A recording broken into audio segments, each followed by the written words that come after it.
Assalamualaikum warahmatullahi wabarakatuh. Selamat pagi, Profesor Nurholis dan teman-teman kelas Bahan Organik dan Mineralogi Lampung kelas PTB. Kami di sini ingin memaparkan jurnal yang sudah kami review yang berjudul Exfoliated Moroccan Lava Clay Gasol as a Sustainable Adsorbent for Phosphate Removal and Fertilizer Recovery. Nama jurnal Applied Clay Science, volume 286, penulis Fatimah Zahra Karmil, Noureddin El Masaudi, dan Hanan El Alawi Belgiti. Nama dan NIM kelompok yang pertama dari Volandra Tafidah Afaf, NIM akhir 04, kedua Titis Suryaningsih dengan NIM akhir 014, yang ketiga ada saya Fadia Sarosafana dengan NIM akhir 084. Latar belakang dan tujuannya adalah penghilangan dan pemulihan fosfat secara berkelanjutan dari sistem perairan tetap menjadi tantangan penting dalam remediasi lingkungan. Dalam studi ini, tanah liat lava Maroko atau gasol diubah menjadi adsorben berkinerja tinggi melalui proses metoksi eksfoliasi berbantuan surfaktan, menghasilkan tanah liat lava tereksfoliasi atau EXLV dengan luas permukaan dan reaktivitas yang ditingkatkan. Penelitian ini bertujuan untuk mensintetis dan mengkaji kinerja EXLV sebagai adsorben fosfat yang efisien, mengevaluasi mekanisme dan kemampuan penggunaannya kembali, serta menilai potensinya sebagai pupuk lepas lambat dalam mendukung pemurnian air dan pemulihan nutrisi secara berkelanjutan. Kemudian bahan yang digunakan pada penelitian ini yang pertama adalah lava clay atau gasol dari Moluya Valley di Maroko. Kemudian reagen eksfoliasi ada DMSO, CTAB, dan metanol. Kemudian larutan fosfat yang digunakan KH2PO4, ada reagen analisis amonium heptamolybdate, ascorbic acid, NaOH, KCl, citric acid, bromothymol blue, dan semua bahan ini diperoleh dari Sigma Aldrich di Maroko. Kemudian pada tabel ini menjelaskan antara LV yaitu bahan awal dan EXLV yang sudah diproses atau dieksfoliasi. Dari segi komposisi kimia dan struktur porinya, EXLV memiliki kandungan silika yang lebih tinggi daripada beberapa unsur lain seperti yang tertera di tabel yang cenderung menurun, serta nilai LOI yang turun menandakan berkurangnya zat mudah menguap atau mengotor.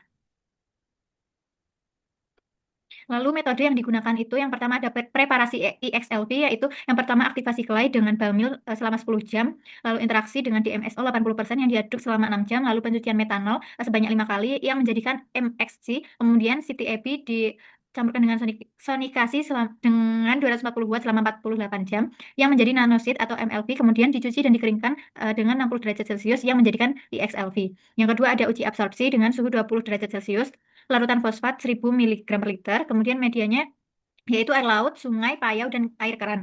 Kemudian diaduk selama 4 jam dan disentrifugasi dengan 5000 rpm selama 8 menit. Kemudian menganalisis menggunakan UV vis. Lalu diuji desorpsi dan regenerasi dilakukan sebanyak 3 kali.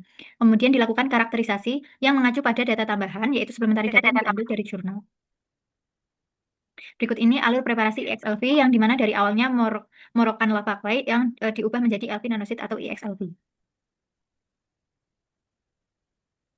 Yang selanjutnya pada penelitian ini dijelaskan bahwa grafik itu menunjukkan bahwa kemampuan LV dan EXLV menyerap fosfat dipengaruhi oleh pH dan jumlah dosis absorbennya. Jadi pH tertentu itu yang dalam rentang netral hingga sedikit asam. Penyerapan fosfat itu optimal dikarenakan bentuk fosfat di larutan lebih mudah terikat dari sisi dosis dan saat jumlah absorbennya masih rendah.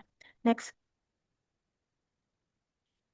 Yang selanjutnya itu ada di tabel di grafiknya itu menunjukkan bahwa kemampuan LV dan EXLV menyerap fosfat dipengaruhi oleh pH dan jumlah dosis absorbennya. Next. Dan pada tabel 2 itu ditunjukkan bahwa setelah proses eksfoliasi, EXLV memiliki kinerja yang lebih jauh lebih baik dibandingkan LV dalam penyerapan fosfat yang terlihat dari kapasitas absorpsi yang jauh lebih tinggi dan nilai model yang lebih sesuai menandakan proses penyerapan berlangsung lebih efektif.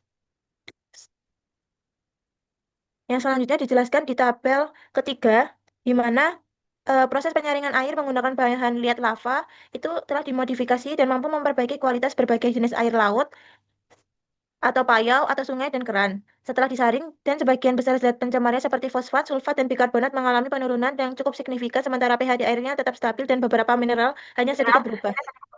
Next. Dan pada grafik tersebut diterangkan bahwa material EXLV berubah setelah penyerapan fosfat atau PEP. Next.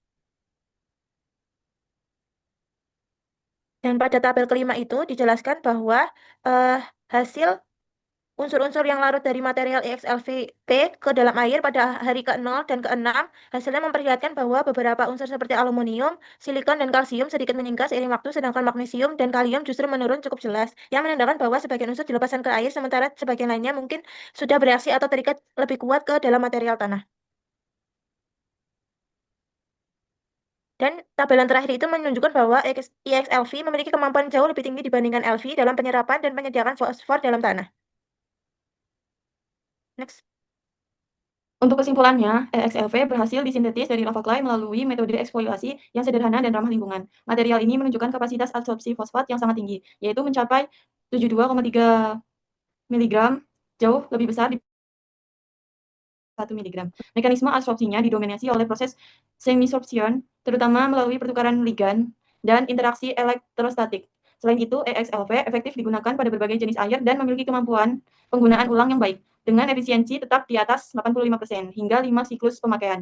Dari sisi lingkungan, material ini tergolong aman dan bahkan berpotensi dimanfaatkan sebagai pupuk lepas lambat atau slow release fertilizer. Dengan demikian, EXLV tidak hanya berfungsi dalam pemurnian air, tetapi juga mendukung konsep sirkular ekonomi melalui pemulihan nutrisi yang dapat dimanfaatkan kembali.